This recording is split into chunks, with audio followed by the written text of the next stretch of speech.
Hey guys, welcome back to Oscar's Daily. I know it's been quite a while since I last posted on here, about 2 months, and I said I was going to post more often, and I didn't. But I am back, and I am here to review a very viral product that has been used by all sorts of YouTubers and beauty gurus alike, and they swear by it, so I figured I would buy it for myself and review it for you guys. So if you guys are interested in watching it, then go ahead and keep on watching.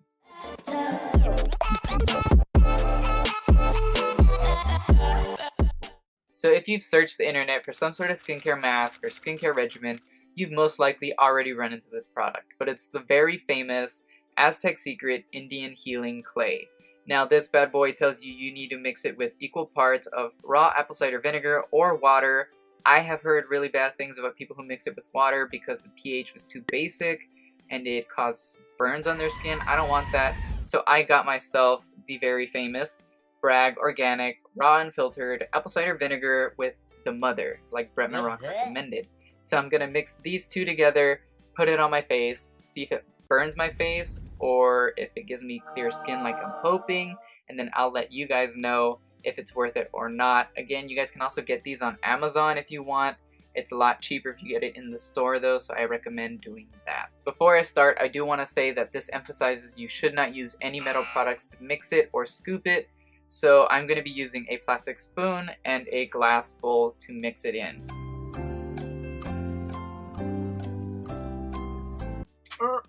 Okay. Oh no.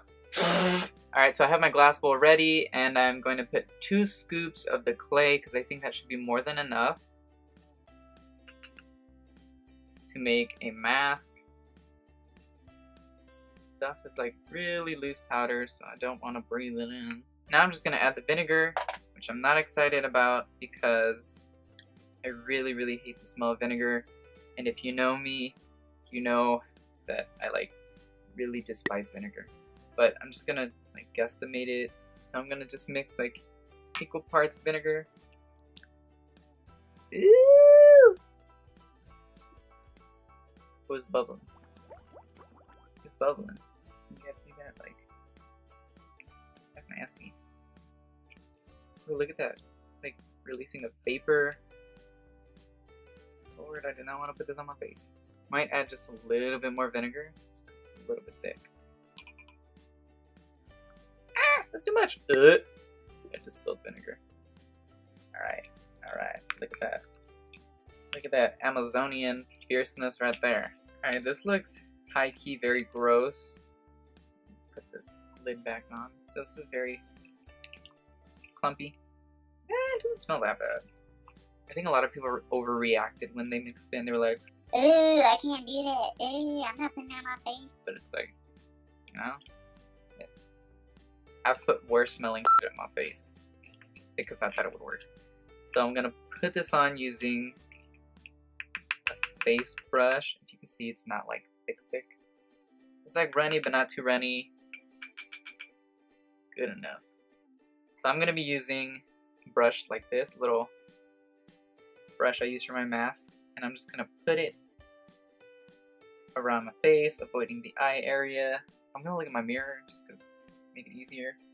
So, ew, this is high-key gross feeling.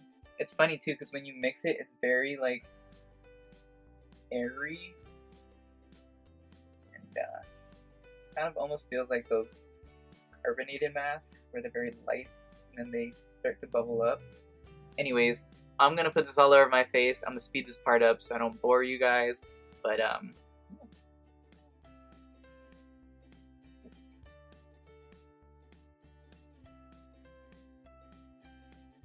so I tried to put it on as evenly as I possibly could. I'm gonna leave it on for 5 to 10 minutes because it says for sensitive skin you want to leave it on for 5 to 10 minutes, and for normal skin you would do 15 to 20, but I have sensitive skin, so I'm just gonna be careful and cautious. I did feel it slightly burning in this area a little bit, not too much.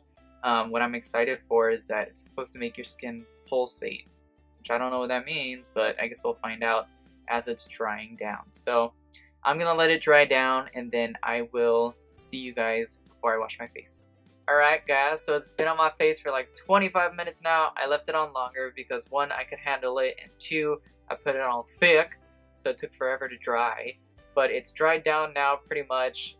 The pulsating feeling that people were talking about, I didn't really feel it. It was more of just a tightening feeling, and maybe that's what they thought was pulsating. But if you ever tried a dry down mask, you know what it feels like when it dries and starts to really just pull on the skin. So maybe that's the feeling you're supposed to get, but I didn't really think it was pulsating. Who cares? Anyways, I'm excited to see what I look like after. Hopefully my skin didn't melt off, because as of right now, it looks like it did. So I'm gonna go wash my face, wait for the redness to go away, and then I will come back. No, I'm gonna wash my face first, come back, show you the redness, wait for the redness to go away, and then give you some thoughts. And then I'm probably gonna give you my final thoughts tomorrow to see if it broke me out or if it made my skin any clearer. But I'm gonna go wash it off now, and then I will be back. Holy cherry tomato. My face is red, mostly from like the upper half. I don't know if you really see it, but like on camera you may not be able to see it, but in person my face is red and it slightly stings a little bit. Not too painful, but it feels like you're sunburnt almost. That was a pain in the ass to take off, by the way. So what I recommend you do is sort of dampen the mask or dampen the mud and let it soften up before you try to start rubbing, because if you try to start rubbing right away, it is painful. It feels like it's scaling off and sort of scratching you. And just soak it, let it get a little bit soft, and then rub it off. And then you will be able to be like me and be a Roma tomato on a salad. Boom. Alright, so I'm gonna wait for this redness to calm down. My skin does feel soft though. I'm gonna wait for this to calm down, and then I will give you my final thoughts before my final thoughts tomorrow. It's been about 30 to 35 minutes since I let my skin calm down, and I have to say that the redness has subdued and my skin is really starting to look like itself again. Now, this mask so far, I really enjoyed it. It did leave my pores looking spotless and really clean, like I had never even had pores in the first place. It did, however, dry out my skin quite a bit, so if you have dry skin, I'm not sure if this is going to be good for you. It might cause you to flake or be overly dry. I did have to throw on a serum and moisturizer after using it, but other than that, I really liked it. The redness went away. It left my skin looking spotless. So I want to give you guys an update tomorrow so that I can tell you for sure if I broke out or if it caused me to have a rash or anything, and then give you guys my ultimate final thoughts on this Indian clay mask and apple cider vinegar combo. But until then, I will see you guys in tomorrow's update. Alright guys, so it's been a little bit over 48 hours. I actually waited longer than a day since I did the mud mask to see if it would break me out or anything, but good news is I got no new breakouts, and the breakouts that I did have around my nose here and on the sides of my nose, those have calmed down almost entirely. So I have to say that I really like this mask, and I think I'm going to be using it on a regular basis, probably weekly, so that I don't irritate my skin too much. But overall, I really enjoyed this mask, and I think if you guys are willing, you should go out and try it for yourselves as well. Don't forget to comment down below anything you would like to see in a future video. Don't forget to like this video and subscribe to my channel if you want to see more videos like this or similar to this in the future. And yeah, thanks guys for watching. And today I'm going to I like rusty spoons. Bump and bumpin', bump, bump, bumpin', bumpin'.